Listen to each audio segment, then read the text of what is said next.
Hello students, today we will start our first exercise of rational number. Okay, let's read the first question. Using appropriate properties, find the value of minus 2 by 3 into 3 by 5 plus 5 by 2 minus 3 by 5 into 1 by 6. Students, you see here minus 2 by 3 into 3 by 5 ये जो है आपका एक term है, ठीक है, plus 5 by 2 ये एक दूसरा टर्म है, माइनस 3 बाई 5 इंटू 1 बाई 6 ये आपका थर्ड टर्म है. तो in this question you can see 1 2 3 terms. तो आप कहेंगे कि आप तो इतना सारा टर्म देख रहे हैं, तो नहीं, मल्टीप्लिकेशन में जो दो रैशनल नंबर हैं ये एक टर्म कहलाएंगे, ठीक है.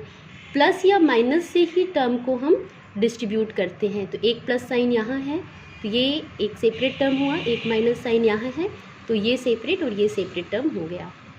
अब इन्हें ध्यान से देखिए, तो ये फर्स्ट और लास्ट टर्म में 3 बाई 5 आपका क्या है, दोनों में है, दोनों में कॉमन है. तो इस पूरे क्वेश्चन को हम रीअरेंज कर लेते हैं. रीअरेंज करने का मतलब क्या है, जिसमें 3 बाई 5 का टर्म है उसे हम पहले लिख लेते हैं. जैसे minus 2 by 3 into 3 by 5 minus 3 by 5 into 1 by 6, यानी इस टर्म को हमने पहले लिख लिया और फिर बाद में हमने 5 बाई 2 को लिख दिया. तो जो हमने रीअरेंज किया तो इसे हम कहते हैं कम्यूटेटिव प्रॉपर्टी. ठीक है, कैसे, जैसे कि a प्लस बी को हम b प्लस ए भी लिख सकते हैं, ठीक है, या फिर c प्लस ए प्लस बी को b प्लस ए प्लस सी भी लिख सकते हैं. तो ये हम अपने सुटेबिलिटी के अकॉर्डिंग हम जब टर्म्स को रीअरेंज करते हैं तो इसे हम कम्यूटेटिव प्रॉपर्टी कहते हैं.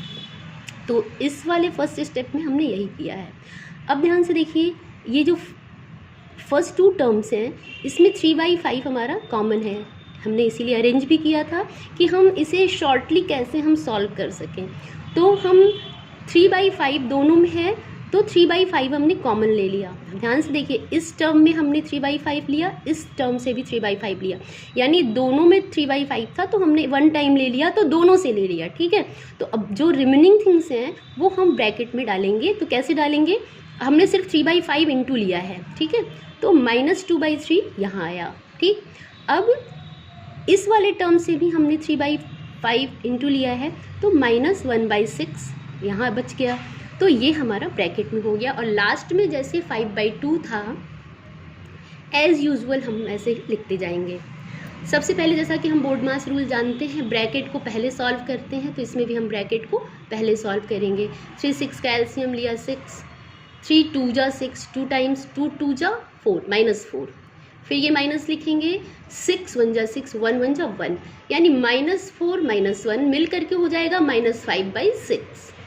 ये सारी चीज़ें हमारी वैसे ही चलेंगी. तो आप जानते हैं बोर्ड मास रूल के अकॉर्डिंग, अब इसमें दो साइन मिल रहा है, यहाँ पे हमें इंटू मिल रहा है, यहाँ पे प्लस मिल रहा है.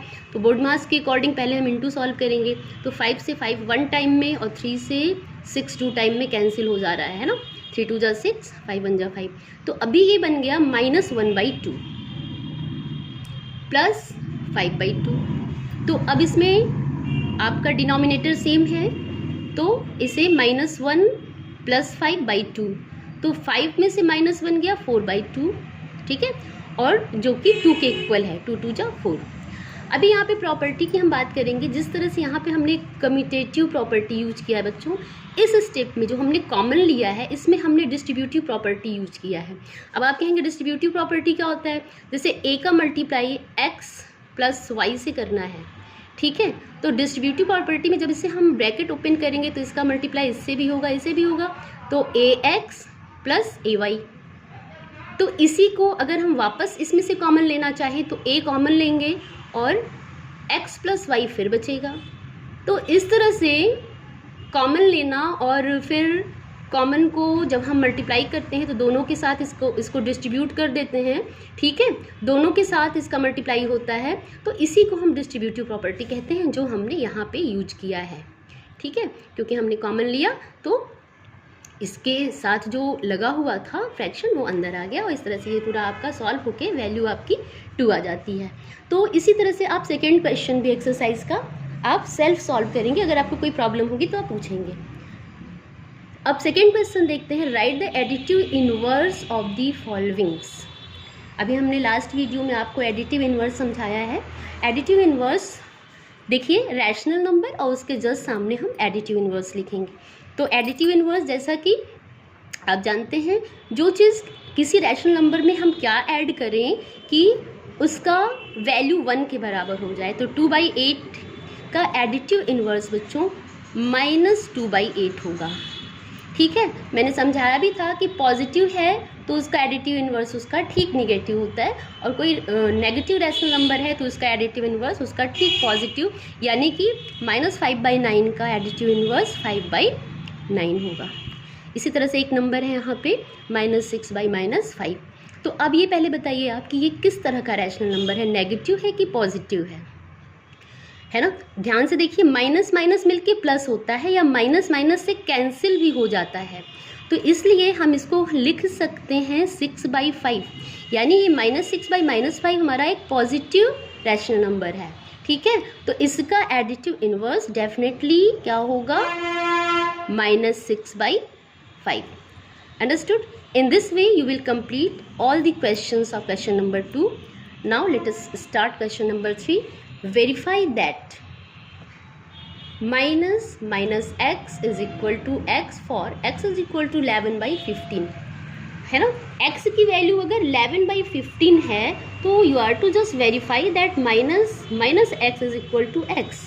ध्यान से देखिए बच्चों, x के प्लेस पे हम x की वैल्यू लिखेंगे जो कि 11/15 है। तो चलिए लिखते हैं माइनस 11/15, और यहाँ पे भी x की वैल्यू रखेंगे 11/15। ठीक है, तो आप जानते हैं माइनस माइनस का जब हम मल्टीप्लाई करते हैं या दो साइन एक साथ माइनस माइनस आ जाता है तो माइनस माइनस मिलके क्या हो जाता है, प्लस हो जाता है। तो यानी plus 11/15 is equal to, right hand side में ऑलरेडी 11/15 है, तो आपने क्या देखा, left hand side became equal to right hand side. It means verified. ठीक है, ये वेरीफाइड हो जाता है। Left hand side right hand side के इक्वल हो गया, इसका मतलब आपने प्रूव कर दिया कि minus X is equal to X. Okay students, now in the same way let us see question number 4. Find the multiplicative inverse of the following. Some of the rational numbers are given in question number 4. You are to just write the multiplicative inverse. देखिए कैसे लिखेंगे. Find the multiplicative inverse of the following. मैंने पहले भी बताया है कि किसी भी नंबर का या रैशनल नंबर का मल्टीप्लिकेटिव इनवर्स वो होता है जिससे मल्टीप्लाई करने पे वैल्यू 1 आए. ठीक है, तो 13 को हम थोड़ी देर के लिए 13, ये -13 है, -13 को -13/1 भी कह सकते हैं. बाई 1 लिखने से तो वैल्यू में कोई चेंजिंग होगी नहीं, तो यानी -13/1 का मल्टीप्लिकेटिव इनवर्स -1/13 होगा. ठीक है, इसी तरह से -13/19 का मल्टीप्लिकेटिव इनवर्स -19/13. थर्ड क्वेश्चन है -5/8 इंटू -3/7. इसका मल्टीप्लिकेटिव इनवर्स पूछ रहा है, तो आप ध्यान से देखिए, पहले इसे हम कैलकुलेट करेंगे तभी बता पाएंगे. ठीक है, देखिए माइनस माइनस का मल्टीप्लाई होगा, प्लस में आएगा 5 3 जा 15, 15/8 7 जा 56. Then multiplicative inverse of 15/56 is equal to 56/15. In the same way, next question, -1 into -2 is equal to 2/5 and multiplicative inverse of 2/5 is 5/2. Okay students, now let us understand the question number 5. Name the property under the multiplication used in the following. 3 questions are given here. You see, first question is -13/17 into -2/7 is equal to -2/7 into -13/17. This is the question number 2. But first you see question number 1, -4/5 × 1 is equal to 1 × -4/5। तो आप ध्यान से देखिए, किसी भी rational number का 1 से multiply जब आप करते हैं, चाहे 1 बाद में रख के करें चाहे पहले करें, वैल्यू आपकी वही आएगी, ठीक है, -4/5। तो इसमें कौन सी प्रॉपर्टी यूज हुई है? इसमें यूज प्रॉपर्टी है बच्चों, 1 is the multiplicative identity. 1 property यहाँ करके लिख लीजिए, property used, 1 is the multiplicative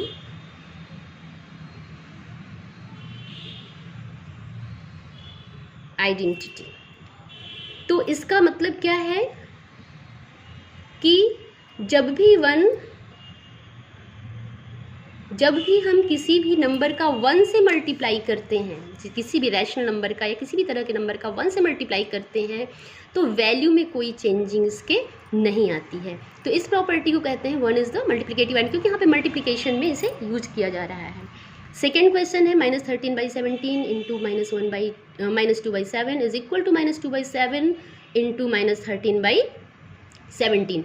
तो आप देखिए, इसमें -13/17 पहले इसमें है और उसका मल्टीप्लाई -2/7 सिवाय इसमें -2/7 सेकेंड साइड में, मतलब राइट हैंड साइड में -2/7 पहले है और -13/17 बाद में है।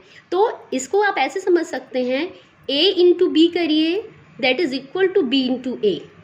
तो जैसे 2 3 जा 6 ही होगा, चाहे 3 2 जा 6 करिए, 2 3 जा 3 2 जा, मतलब बात आपकी वही होती है। आप इसे जो है कम्यूटेटिव प्रॉपर्टी कहेंगे, ठीक है, कम्यूटेटिव प्रॉपर्टी अंडर मल्टीप्लिकेशन, ठीक है। तो यहाँ पे हम लिखेंगे प्रॉपर्टी नेम कम्यूटेटिव प्रॉपर्टी।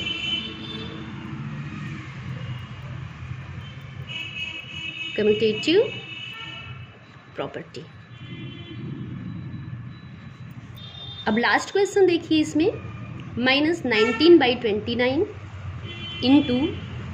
29/-19। तो आप ध्यान से देखिए, -19/29 का रेसिप्रोकल है 29/-19। तो इसका जब हम किसी नंबर का मल्टीप्लाई उसी के रेसिप्रोकल से करते हैं या उसी के मल्टीप्लिकेटिव इन्वर्स से करते हैं, तो वैल्यू 1 आती है। तो इसमें जैसा कि एकदम क्लियर हो रहा है, इसमें मल्टीप्लिकेटिव इन्वर्स प्रॉपर्टी यूज हुआ है। तो यहाँ पे हम लिखेंगे मल्टीप्लिकेटिव इन्वर्स प्रॉपर्टी।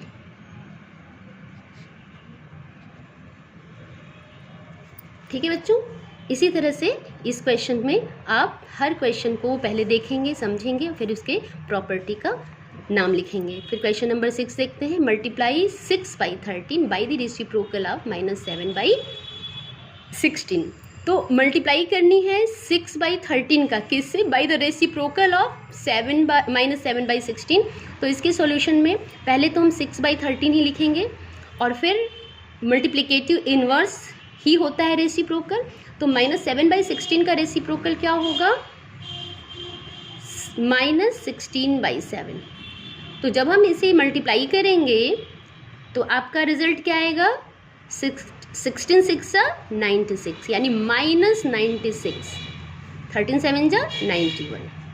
ठीक है, तो यहाँ पे जब हम मल्टीप्लाई करते हैं 6/13 का by the reciprocal of -7/16, the result would be here -96/91. This is the answer.